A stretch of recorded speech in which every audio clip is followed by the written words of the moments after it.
Kita akan melanjutkan kajian usul fikih dan kaidah-kaidahnya. Kita masih berbicara seputar adillatul ahkam. Kita sudah masuk pada dalil-dalil hukum yang diperselisihkan oleh para ulama. Dan dua hal yang sudah kita bahas sebelumnya adalah, yang pertama adalah al-istihsan, dan yang kedua al-maslahah al-mursalah. Itu sudah kita bahas. Yang terakhir kemarin maslahah mursalah, bagaimana kemaslahatan yang diyakini ada dalam sesuatu itu bisa dijadikan sebagai alasan untuk dibenarkan meskipun tidak ada nas secara langsung. Kenapa dibolehkan? Karena Islam itu memang datang untuk memberikan kemaslahatan. Maka dia nanti bisa masuk kepada ayat-ayat kemaslahatan yang ada dalam Al-Quran yang berbicara secara umum. Nah, itulah sebabnya kebanyakan ulama menjadikannya sebagai sumber hukum, asalkan kemaslahatan itu tidak bertentangan dengan Al-Quran dan hadis, atau tidak bertentangan dengan kemaslahatan lain yang ternyata lebih besar. Dan kemaslahatan itu tidak hanya diduga-duga begitu aja, tidak sifatnya khayali, tidak waham, harus mendekati kepada keyakinan. Kalau hanya sekadar dugaan saja, ini kayaknya begini nih, itu dugaan seperti itu tidak bisa menjadi patokan, bahkan dia akan menjadi sesuatu yang tertolak. Baik, ikhwati fillah, sekarang akan kita masuki dalil yang ketiga, al-mukhtalafu fiha, yang diperselisihkan juga oleh para ulama, yaitu al-urfu wal-adah. Al-urfu wal-adah, tradisi dan kebiasaan. Nah, ini penting untuk kita pahami, dan harus kita pahami secara jelas apa yang dimaksud dengan al-urfu wal-adah. Tradisi seperti apa yang akan bisa menjadi sumber hukum, karena banyak orang yang mengandalkan tradisi atas nama tradisi untuk membenarkan sebuah perbuatan, bahkan dilestarikan. Bahkan ada tradisi-tradisi yang ternyata dia menyimpang, tapi karena dia anggap sebagai apa istilahnya sekarang itu, kearifan lokal. Nah, ini bahasa kearifan lokal, tapi kadang-kadang di dalamnya ada syirik. Kearifan lokal tapi di dalamnya ada syirik. Ini tidak bisa untuk dipertahankan, karena jangan kita rusak agama kita hanya dikarenakan oleh atau atas dasar tradisi. Tetapi agama Islam, syariat Islam itu ada banyak hal nanti yang di situ tradisi berperan untuk memahaminya. Tradisi punya peran untuk menetapkan hukumnya. Disinilah perlu kita memahami seperti apakah al-urfu wal-adah yang bisa dijadikan sumber hukum, dan seperti apa pula yang tidak bisa dijadikan sumber hukum. Seperti biasa para ulama membahas pengertiannya dulu. Apa yang dimaksud dengan al-urfu wal-adah? Tradisi itu apa? Kata al-urf itu artinya apa? Secara bahasa, urf itu artinya ada banyak makna. Di antaranya adalah at-tatabu'. At-tatabu' itu istimrar, sesuatu yang berturut-turut dan berkelanjutan. Maka ada istilahnya urfudik. Urfudik itu kalau kita lihat ayam jantan, ada di kepalanya itu apa namanya itu? Pial apa? Kalau bahasa kampung pial ayam. Pial ayam apalah, pokoknya itu bahasa Arabnya urfudik. Urf. Kenapa disebut dengan urf? Karena dia berkelanjutan terus menerus dia. Tidak satu aja dia, ada banyak. Sama dengan urful faras. Urful faras itu bulu yang ada di pundaknya kuda. Kalau kita lihat kuda jantan itu ada di atas apanya ini bulunya, rambutnya. Itu bahasa Arabnya urful faras. Urf. Kenapa disebut dengan urf? Karena dia tidak satu aja tapi banyak. Tatabu wal istimrar. Itu di antara makna al-urf. Ada lagi di antara makna al-urf itu al-ma'ruf. Sesuatu yang baik. Jadi al-urfu sesuatu yang dipandang baik. Maka wa'mur bil urfi. Wa'mur bil urfi. Urfi di situ wa'mur bil ma'ruf. Perintahkanlah dengan sesuatu yang baik. Ini nanti akan nyambung kepada definisi terminologisnya. Karena biasanya memang definisi terminologi itu pasti ada titik temunya dengan definisi secara bahasa. Diambil titik-titik temu di mana dia menyatukan nanti antara definisi bahasa dengan definisi secara istilah syar'i atau terminologi. Secara istilah syar'inya itu juga ada banyak redaksi. Kita ambil salah satu contoh yang ada di buku Nazarat fi Ushul Fiqh. Itu dikatakan, dan itu dipilih oleh Syekh Abdul Wahab Khalaf untuk definisi al-urf. Dikatakan huwa ma ta'arafahu an-nas wa saru alaihi min qaulin aw fi'lin aw tarkin. Ma ta'arafahu an-nas, sesuatu yang dikenali oleh orang-orang. Ta'aruf dikenali. Wa saru alaihi, dan mereka berjalan di atas apa yang sudah mereka ketahui itu. Min qaulin au fi'lin, baik dalam bentuk perkataan ataupun dalam bentuk perbuatan, au tarkin, atau dalam bentuk meninggalkan sesuatu. Jadi ada sesuatu yang sudah dikenal lama di tengah-tengah masyarakat, mereka memandang itu sesuatu yang baik dan diterima oleh tabiat dan akal manusia. Karena dalam bahasa yang lain itu dikatakan seperti itu. Talaqqat huttiba'us salima bil qabul. Artinya tabiat manusia yang selamat, yang baik, itu bisa menerima itu sebagai sebuah kebaikan. Karena diterima sebagai kebaikan itulah dia berjalan secara terus-menerus dan sudah lama.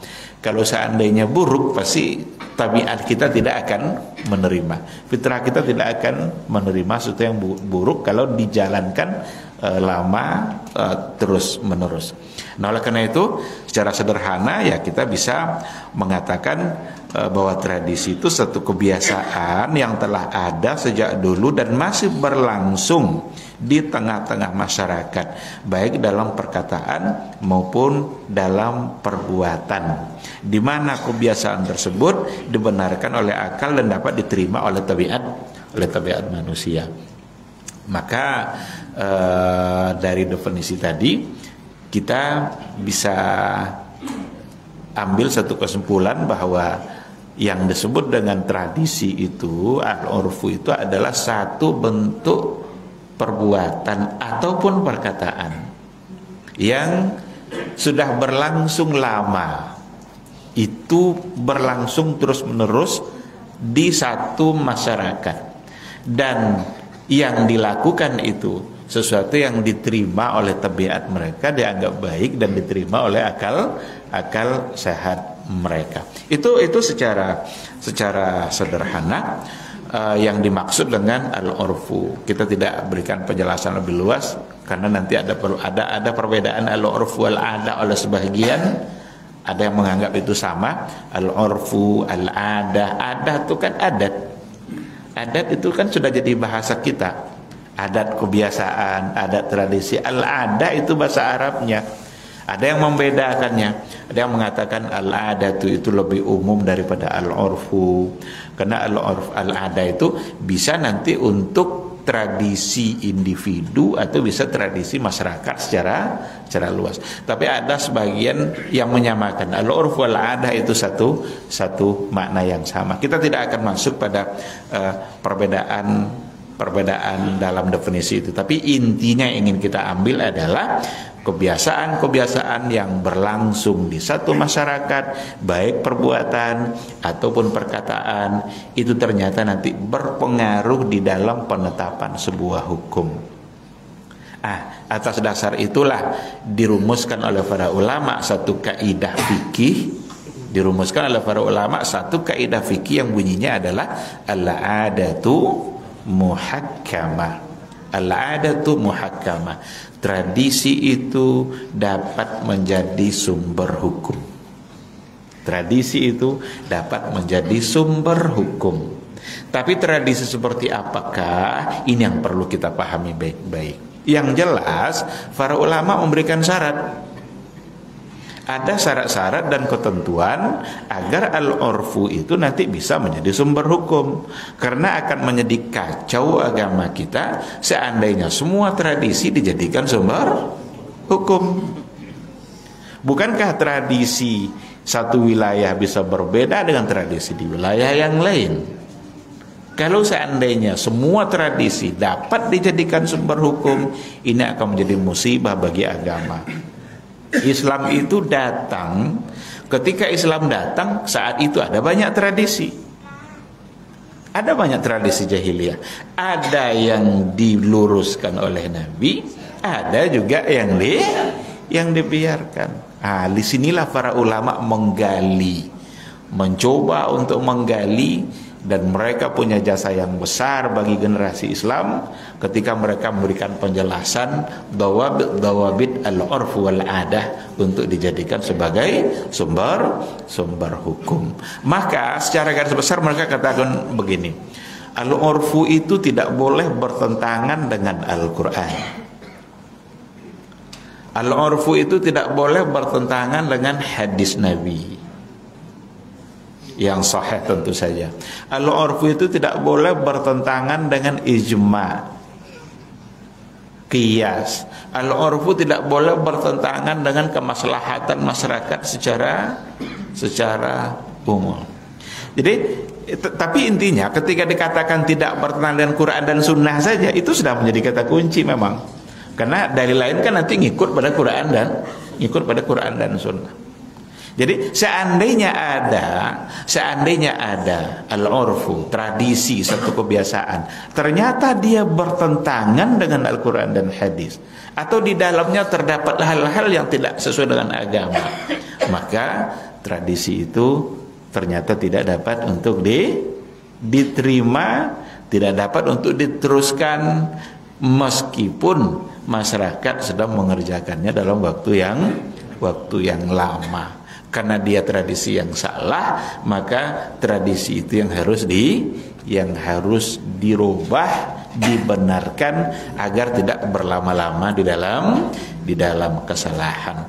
Coba kita lihat nanti ketika bicara al-urfu, tadi kan dalam definisi dikatakan baik dalam bentuk perkataan, ada dalam bentuk perbuatan. Jadi ada yang namanya nanti al-urful qawli, ada yang disebut dengan al-urful amali. Ada tradisi perkataan, kebiasaan sebuah ucapan. Ini memang dalam kehidupan keseharian kita bisa lihat ini. Betapa kita lihat perbedaan bahasa satu wilayah dan wilayah yang lain. Ada satu ucapan itu di satu wilayah itu sudah sangat kasar, tetapi bahasa yang sama di wilayah yang berbeda biasa-biasa aja. Di Sunda itu sudah sangat kasar kali, dibawa ke Sumatera Utara itu masih biasa-biasa. Berarti ada al-urful qawli, memaknai satu kata itu bisa berbeda nanti. Arti satu kata bisa berbeda antara satu wilayah dan wilayah yang lain. Kalau umpamanya dikatakan, saya sering contohkan begini, seandainya kita tanya mahasiswa, kita tanya begini, kamu tadi ke kampus pakai apa? Lalu dia bilang, saya ke kampus pakai kereta. Ini kereta ini apa artinya nih? Tengok dulu mahasiswa mana yang ngomong. Kalau yang ngomong orang Bangkinang, yang kereta tuh nih, yang di Dayung, dan pakai kereta tadinya kan. Tapi kalau yang ngomong orang Malaysia, apa arti kereta di situ? Mobil. Ada lagi kereta, ternyata motor, sepeda motor. Itu satu kata bisa berbeda. Ini secara keseharian dalam kehidupan kita nampak oleh kita terjadi perbedaan yang ternyata nanti bisa ada implikasi hukumnya. Bisa berbeda nanti. Sehingga perbedaan itu membuat keputusan hukum nanti juga berbeda. Nah, yang tradisi seperti ini nanti yang berpengaruh gitu. Sekarang kalau kita ambil contoh, kalau kita bawa kepada hukum, ini al-urful qawli ini. Seandainya seorang suami mau ngomong begini, seandainya kamu makan daging, hai istriku, jika kamu makan daging, kamu saya ceraikan. Makan satenya, sate ayam. Jatuh lah tolak. Ini kan, kalau kamu makan daging, kamu saya ceraikan. Makan sate ayam. Apakah cerai atau tidak, itu akan dilihat nanti tradisi bahasa mereka daging itu apa. Karena ada di sebahagian wilayah, jika disebut daging, itu masuk semuanya. Bahkan udang pun daging, ikan pun daging. Kalau ternyata tradisinya seperti itu, berarti tolak jatuh. Nah, di sini baru al-'adatu muhakkamah. Berarti tradisi bisa menjadi sumber hukum. Bisa itu dijadikan pertimbangan penetapan sebuah hukum. Tapi kalau seandainya ternyata tradisi bahasa di mereka itu yang namanya daging itu hanya untuk yang hewan yang berkaki 4 aja, kambing, kerbau, sapi, onta, itu yang daging. Ayam tidak disebut daging. Maka di kita ada sate ayam, sate daging. Berarti beda ayam sama daging. Ya kan? Di kita, tradisi kita beda, membedakan antara ayam dengan daging. Nah, buktinya di gerobak sate. Jadi gerobak sate ini bisa menetapkan hukum nih sekarang nih. Nah, karena tertulis di situ sate ayam, sate daging. Berarti ayam tidak sama dengan daging. Nah, maka di kita kalau ada suami ngomong, jika kamu makan daging, kamu saya ceraikan. Makan sate dia tidak jatuh tolak. Karena ayam tidak termasuk daging. Atau lagi ayam juga. Maka yang begini-begini ini namanya al-urful qawli. Dalam bahasa Arab, rumah itu apa? Baitun. Tapi biasanya ketika disebut rumah, baitun itu biasanya pasti yang dimaksud adalah rumah tempat tinggal. Tapi masjid ini baitun enggak?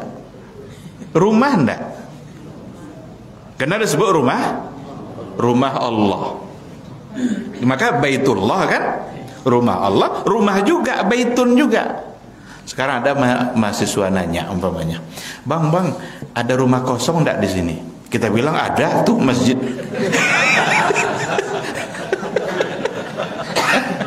Bisa lah. Enggak, karena tradisi bahasanya kalau disebut baitun, rumah, itu sungguhnya maksudnya adalah rumah tempat di mana bisa ditinggali. Nah, kalau ada suami lagi yang ngomong nih, jika kamu masuk rumah, kamu saya ceraikan. Masuk dia masjid, jatuh enggak tolaknya?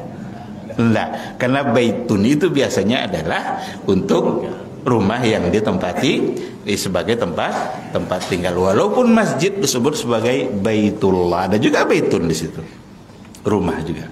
Nah, oleh karena itu al-urful qawli, tradisi bahasa itu nanti membantu kita di dalam menetapkan sebuah hukum. Pakailah kaidah tadi al-'adatu muhakkamah. tradisi bisa menjadi sumber hukum. Dan nanti ada al-urful amali. Al-urful amali. Tidak hanya qauli saja, tapi ada tradisi perbuatan. Tidak diucapkan tapi dilakukan. Ini juga lebih banyak, bisa jadi ini lebih banyak permasalahan fikihnya. Karena al-amali itu nanti akan bisa berbeda, satu tradisi bisa berbeda satu wilayah dan wilayah yang lain, satu negara dengan negara yang lain. Dan kita tidak bisa salahkan, karena memang tradisi seperti itu. Apalagi dalam muamalah nanti, dalam pernikahan. Kalau umpamanya di kita, kalau sudah menikah di kita, tradisi kita, wajar aja kalau seandainya mereka masih berada di rumah mertuanya, karena itu tradisi kita. Bahkan jadi tanda tanya oleh seorang mertua kalau dari hari pertama dia udah ndak di rumahnya itu. Kok langsung aja pergi? Tapi di Arab jangan coba-coba. Asal nikah dia berarti dia sudah ada tempat tinggal. Sudah ada rumah tempat tinggal dia. Nah, ini namanya perbedaan tradisi. Dan kita tidak bisa menyalahkan kenapa kalian begitu, kenapa kami begini. Tidak bisa disalahkan. Karena ini adalah satu tradisi yang oleh agama, tradisi bisa menjadi pertimbangan dalam menentukan hukum. Maka boleh di sini juga boleh karena tradisinya seperti itu. Saya pernah tanya itu kawan saya waktu di Maroko, kenapa kalau di kalian ini nikah harus punya rumah dulu? Pernah saya tanya dulu. Jawabannya satu saja, lil istiqrar. Dia bilang gitu, lil istiqrar. Agar kita bisa bebas dan kita sudah punya rumah katanya. Kita mau bisa buat apa aja, rumah kita sudah. Tapi kalau sama mertua, enggak bebas. Menurut mereka. Kalau di kita justru kebalikannya. Tradisi berbeda. Enggak masalah. Itu memang yang sudah berlangsung lama di mereka dan ini juga sudah berlangsung lama di kita. Itu al-urful amali. Dalam muamalah, dalam pernikahan itu nanti akan banyak sekali. Kita ambil satu contoh dalam muamalah umpamanya, kalau kita membeli perabot rumah yang anggap yang besar-besar kayak spring bed, kasur dan lain sebagainya, kulkas. Kita tunggu di rumah barang. Lalu diantarlah ke rumah barang yang kita beli. Tiba-tiba sopir ngantar minta upah. Mana upah? Kita bilang, tidak ada upah. Bukankah pembeliannya sudah include sekaligus dalam upah? Tidak, katanya, buat sini upah. Tidak ada include, yang penting upah. Buat sini. Saya kan sudah ngantar. Seandainya dibawa ke pengadilan, seandainya masalah itu diangkat ke pengadilan, hakim akan nanya tradisi di kalian seperti apa. Karena di sini ada dua tradisi, ada dua kebiasaan. Ada satu kebiasaan kalau di kita, kalau kita membeli barang-barang perabot rumah seperti itu, kita beli, kita bayar, kemudian persoalan memindahkan dari toko ke rumah itu menjadi tanggung jawab toko. Kalau menjadi tanggung jawab toko dalam persoalan ini, berarti kita sebagai pembeli akan dimenangkan oleh hakim. Sebab kita tidak ada kewajiban lagi untuk membayar, sebab bayarannya sudah include dalam pembelian. Tapi itu tidak semua negara seperti di Maroko, itu tidak seperti itu. Di Maroko kalau kita beli barang, setelah kita beli barang, pikirkanlah gimana barang itu sampai ke rumah.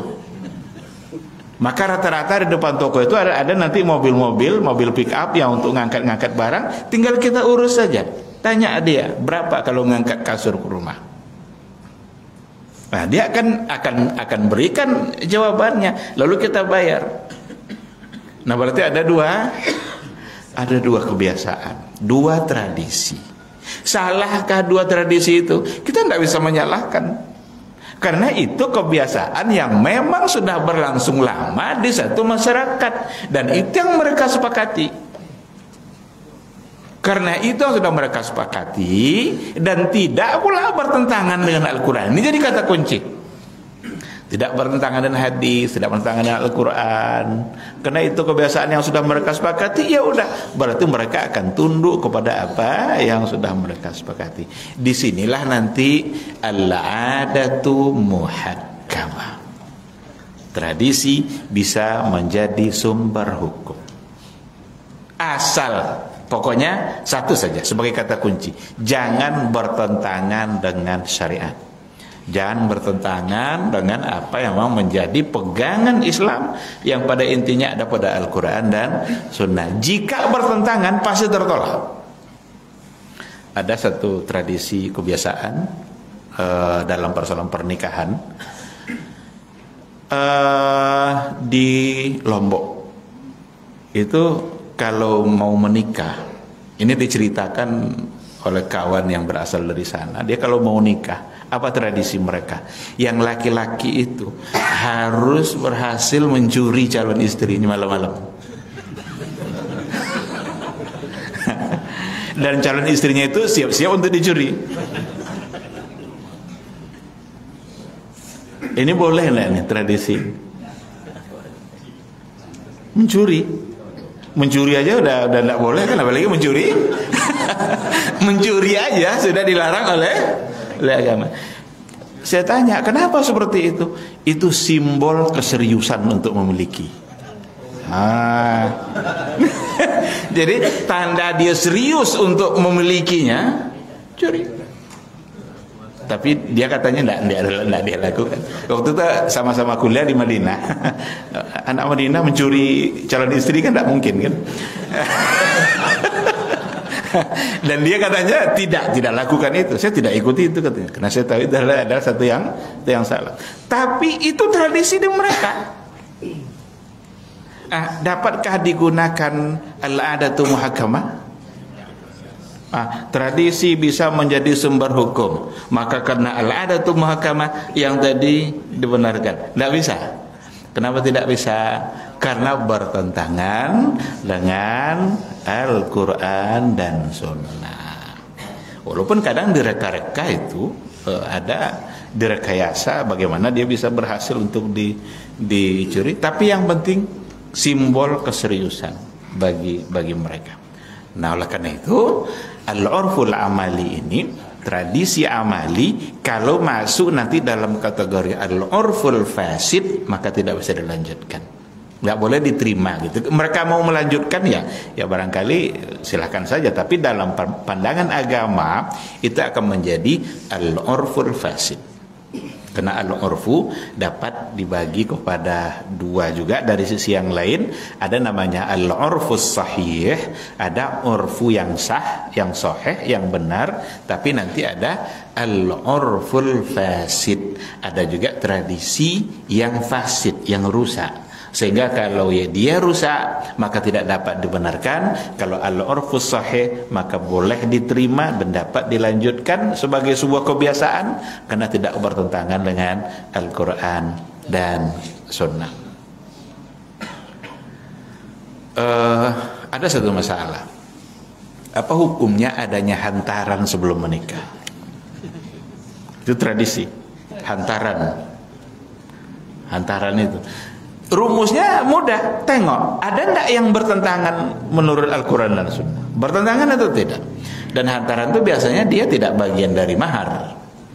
Dia bukan mahar, tetapi sesuatu yang dibayar oleh laki-laki. Dan ini juga tidak berlaku pada semua wilayah. Barangkali di kita enggak. Di kita tidak disebut sebagai hantaran. Tapi bagian-bagian di wilayah Melayu kayak di Bengkalis, yang bagian Siak, itu semua pakai itu. Salahkah? Tunggu dulu, tengok ada enggak kira-kira yang bertentangan. Kalau dicoba selidiki hantaran, ternyata hantaran itu nanti akan digunakan juga oleh orang tuanya untuk membeli perlengkapan yang akan dipakai oleh pasangan suami istri. Kasurnya, lemarinya. Dan jika nanti mereka pindah rumah dari rumah mertuanya, boleh dia bawa kasur itu. Tapi kalau nikah di Kampar, jangan bawa kasur tuh kalau pindah rumah. Wangi itu kawan. Jadi boyongnya enggak tua adanya. Kenapa? Karena dia yang beli. Ya kan? Sebenarnya di satu sisi lebih mudah nikah di Kampar nih, enggak ada hantaran-hantaran. Nah, tapi ingat jangan bawa nanti kasur yang kita tiduri di rumah itu, jangan bawa, cukup bawa istri saja, kasur tidak. Nah, belilah nanti kasur yang baru. Tapi kalau mereka-mereka yang pakai antaran, saya juga pernah saya tanya gitu kan, katanya boleh dibawa karena memang itu dari uang yang dulu. Maka secara sepintas ya bisa-bisa tidak dapat disalahkan gitu kan. Karena juga ada keperluan. Cuma barangkali tinggal lagi kita melihat sisi apakah dengan itu nanti mereka akan kesulitan untuk menikah. Nah, barangkali dari sisi itu tidak pula dia nikah sebelum terkumpul uang hantaran. Berarti dia memperlambat proses kebaikan yang seharusnya cepat untuk dilaksanakan. Berarti bukan semata-mata dari tradisinya, tetapi mungkin sesuatu yang dari sisi lain yang barangkali dilihat seandainya akan menimbulkan hal-hal yang tidak baik, ya barangkali ada kebijakan-kebijakan adat dalam persoalan ini ya. Kebijakan itu seperti jangan pula tinggi-tinggi maharnya, hantarannya, seadanya seberapa dia bisa. Jangan dipaksakan harus 30 juta, harus 50 juta, di mana ujungnya nanti akan mempersulit. Nah, itu contoh lain daripada tradisi dan kebiasaan yang masuk dalam kategori al-urfu al-amali. Ikhwati fillah, nanti di bawah persoalan tradisi ini ada banyak kaidah. Bahkan dikatakan begini, as-sabitu bil urfi katsabiti bin nas. Itu di antara kaidah.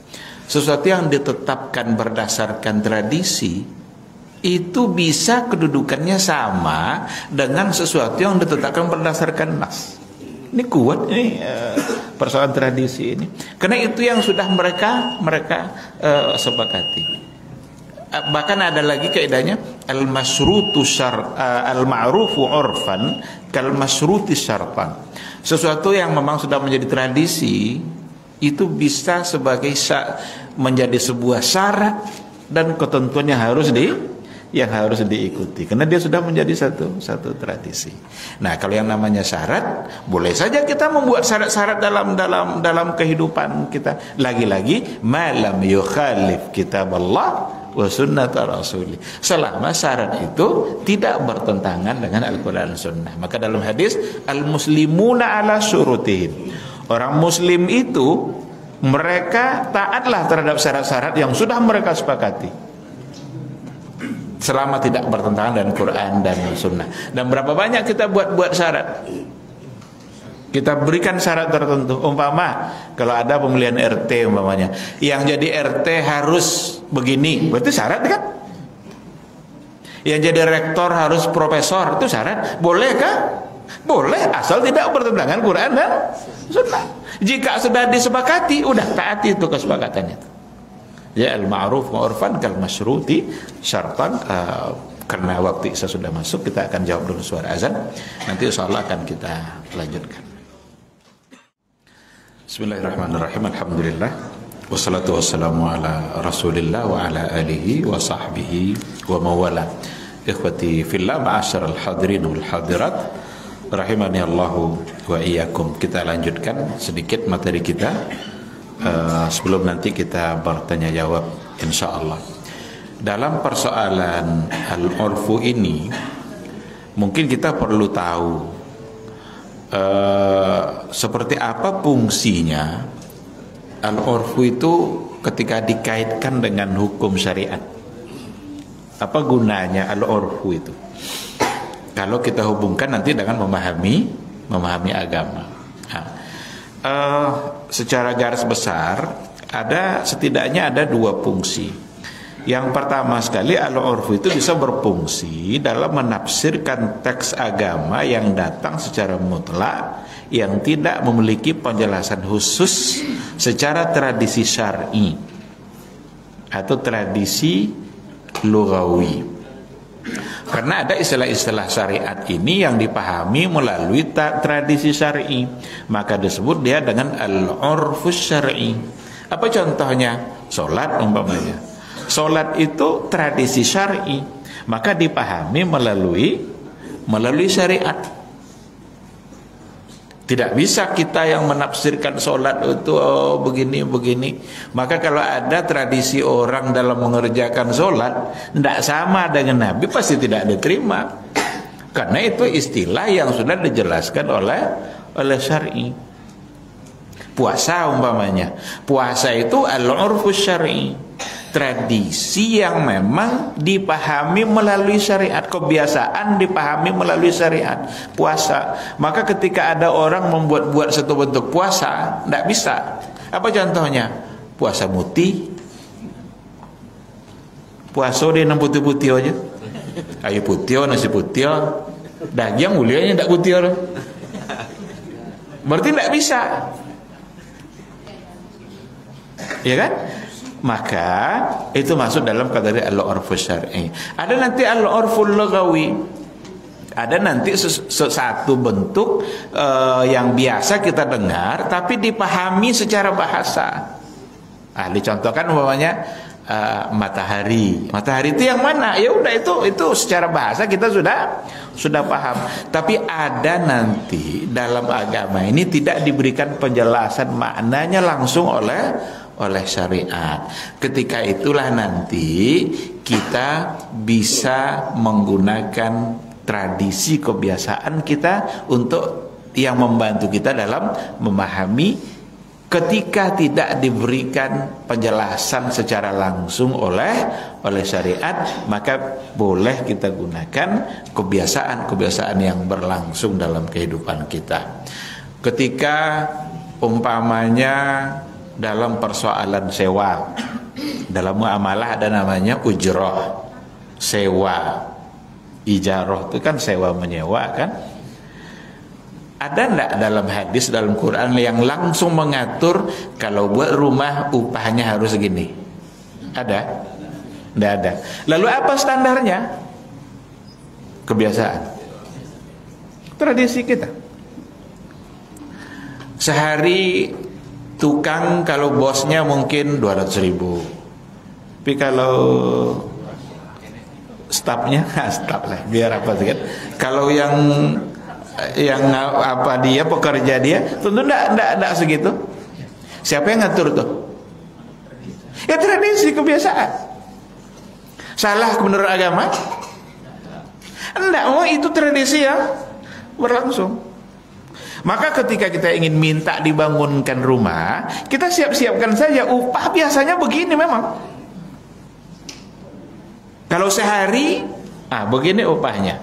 Tapi ada kita minta umpamanya, kita minta tukang datang ke rumah karena keran kita rusak dan kita tidak bisa perbaiki keran yang rusak itu. Datang dia ke rumah kita, 1 jam selesai. Berapa upahnya?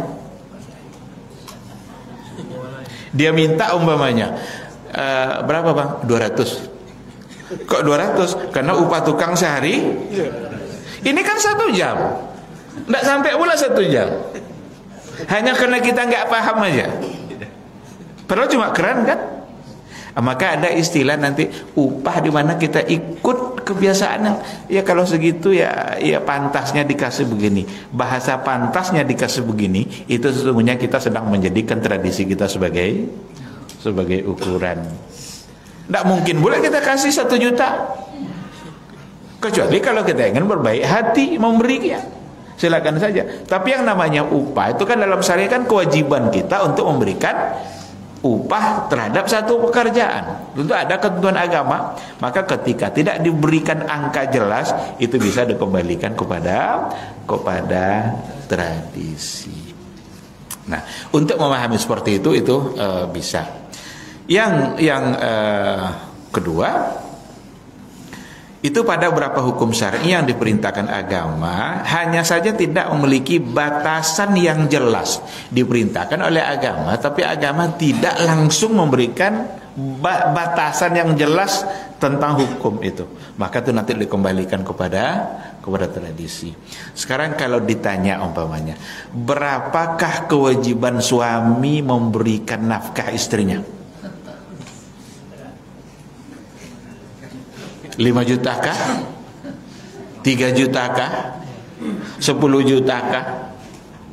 Agama tidak menyebutkan angka secara langsung. Agama hanya memerintah, beri dia nafkah. Kewajiban suami memberi nafkah. Maka kepada apa dikembalikan? Kepada tradisi, kebiasaan kita. Itulah kebiasaan. Kebiasaan makan sehari berapa kali? 3, sarapan, siang, malam. Itulah yang kewajiban. Kalau dia tuntut 4, tidak bisa. Tidak berdosa kalau tidak dikabulkan. Karena memang itu bukan itu tradisi kebiasaannya. Kalau dikasih 1, udahlah kamu sekali aja makan sehari ya. Salah suami. Karena memang kebiasaan makan itu tidak sekali. Tidak sekali. Nah, sekarang kalau ditanya umpamanya, wajibkah suami membeli jaket untuk musim dingin? Atau tidak? Kalau di kita, tidak ada wajib, tidak ada musim dingin. Angin tawi. Sang lagi hujan pakai kipas angin kan? Hujan lagi itu. Tapi kalau di wilayah-wilayah yang memang di situ ada musim dinginnya, maka jawabannya wajib suami membelikan jaket untuk musim dingin. Kenapa? Itu kebutuhan primer. Berarti beda hukum kan? Apa yang membedakannya? Al-urfu wal ada. Al-adatu muhakkamah. Yang begini-beginilah tradisi itu bisa dipakai. Jadi jangan dibawa nanti untuk hal-hal yang lain.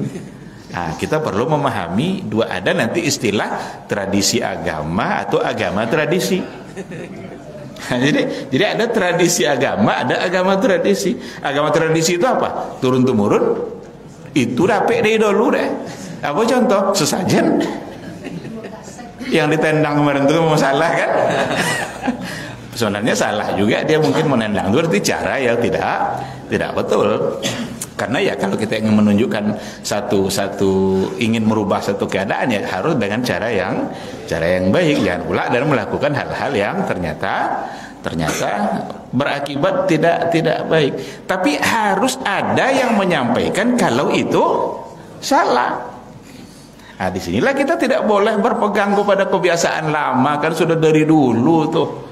Ada pula di antara ustaz-ustaz dai-dai yang ingin mencoba mencari titik tengah. Apa katanya? Kalau kepala kerbau itu diserahkan ke laut untuk dimakan ikan, ya tidak berdosa. Siapa bilang itu ikan?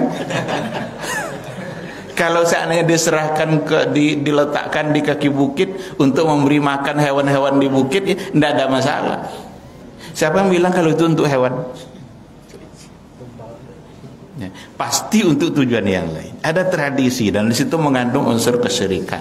Kalau ada unsur kesyirikan, kan intinya kan ingin selamat dari gangguan makhluk gaib, kan itu kan, agar dia tidak mengganggu kita, agar kita selamat dari gangguannya itu. Sumbangkan inilah yang syirik itu, karena dia mencari keselamatan, meminta keselamatan kepada selain Allah Subhanahu wa ta'ala. Harus ada yang menyampaikan, cuma perlu disampaikan dengan cara yang benar, cara yang baik, agar tidak menimbulkan masalah.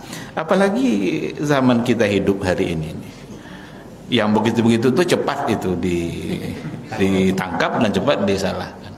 Sementara yang lain udah menghina Islam, dia udah nyata-nyata menghina Islam, tidak ditangkap-tangkap juga.